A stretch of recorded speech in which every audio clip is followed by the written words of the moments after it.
Welcome to Miss Maggie Teaches, and today we are going to start with describing motion. So, we are back. I have Miss Kai here and Jessie hiding under the table. And for describing motions, we're going to talk about motion diagrams. So the idea here is that in physics, what we want to do is to have a way that we can talk about the objects that we're going to be studying. And so I started here with some motion diagrams. And these are going to be important because what we're going to do with these eventually is we want to be able to develop a frame of reference. So we have our motion diagrams.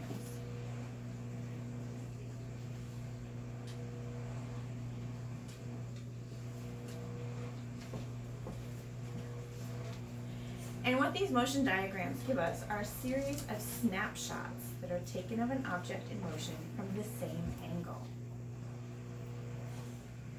And they're sort of like a flip book. If you were going to take a flip book of action diagrams going on.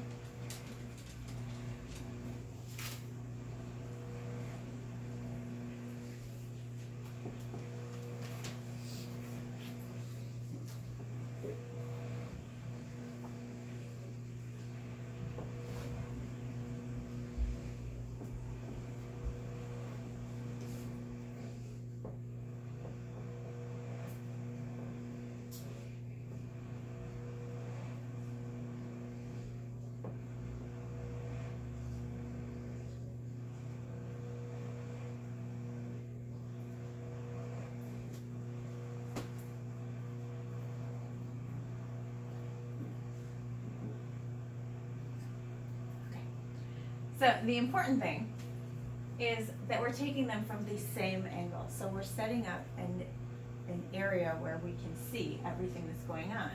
And so if you look at this one, if we're taking, so this is going to be our object A.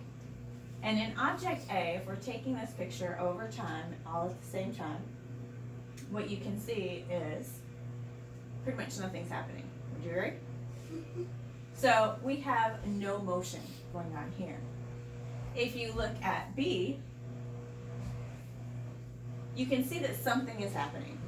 We have over the same amount of time, if we're taking, these pictures at an exact amount of time, what we have is continuous motion going on.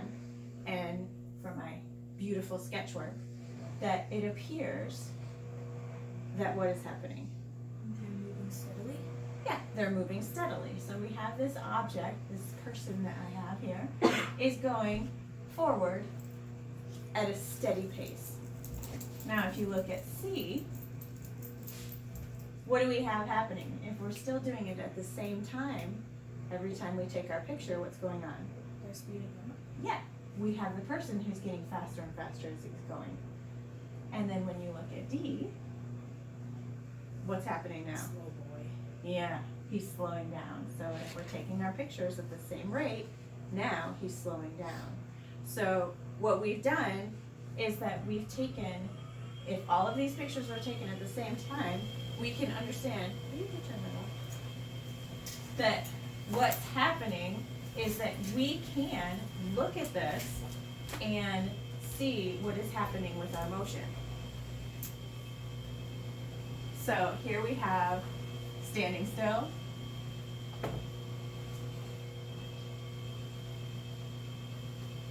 We have steady motion.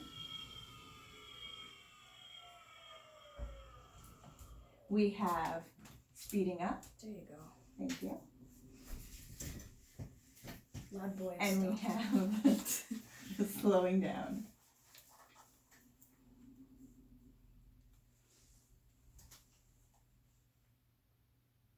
So what we do in physics, a lot of times, is that we're going to just place a dot. So what you'll see is we simplify.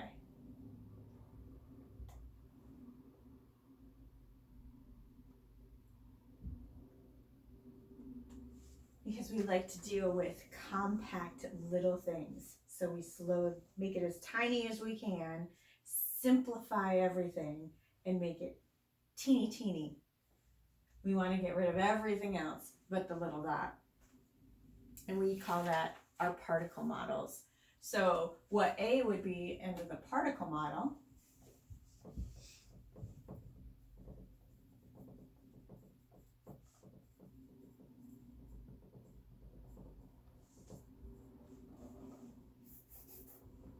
so A becomes, that's all that happened. That's all we're looking at. B becomes,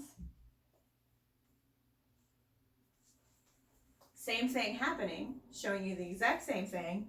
We have the same motion going on, but we've now just made it simple dots. C, we're speeding up.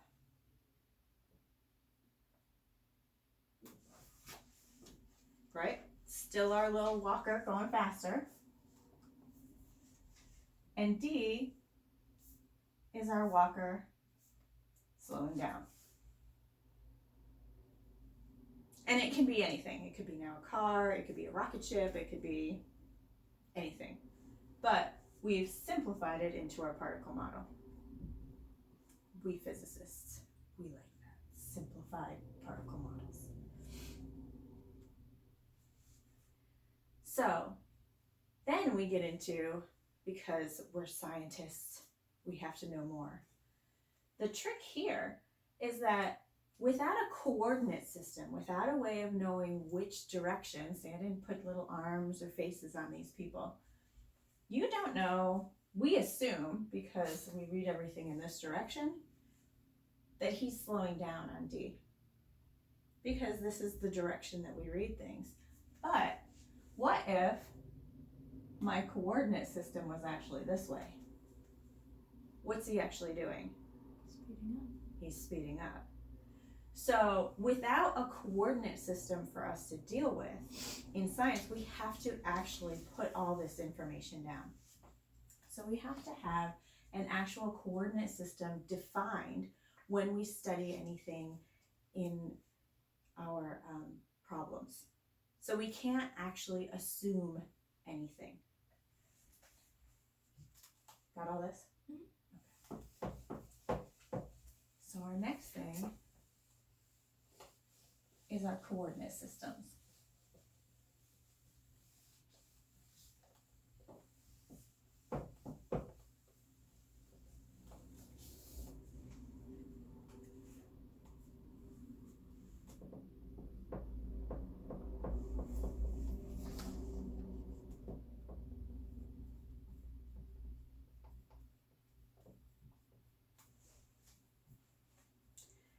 So our coordinate system is just going to tell us where we're going to set our 0 point and what direction those variables are going to increase from.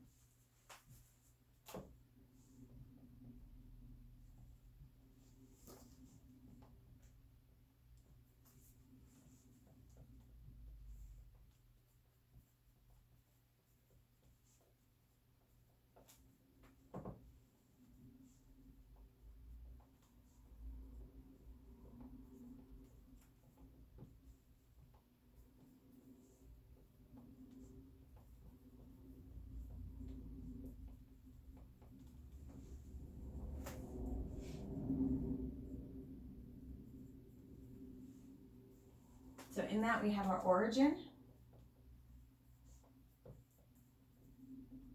And what's our origin going to be? 0. 0.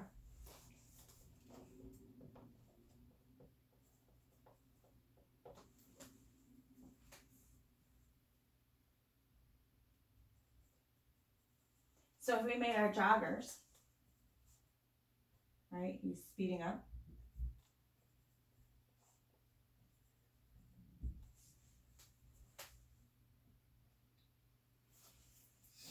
And we make our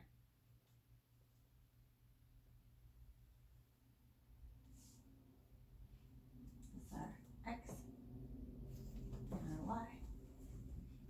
Here's our 0 point. And now you can have you can measure each one. So this becomes our coordinate system. Here's our 0 point, and now we can measure everywhere that our jogger goes. We've defined it. We could have picked anywhere. We could have picked our 0 point from here and then measured backwards. So back to the start line would have been negative, and then up here was positive, but anywhere that you define it then becomes set for any problem that you do from then on. Because we're here near Saratoga, we have our horses, right? Forgive my horsies. We have our clockers, right? The clock towers, and where they're gonna measure from, right? They do it every 8th mile. So we have, here's the finish line, right? And so this is going to be generally your 0, right? We want to know this is where you're going to finish from. But we have a different, they can start from here, they can start from here, they can start depending on how long your race is. So let's say they start here, they're going to go the full track. So if this is our 0 point, you're going to have your little horse.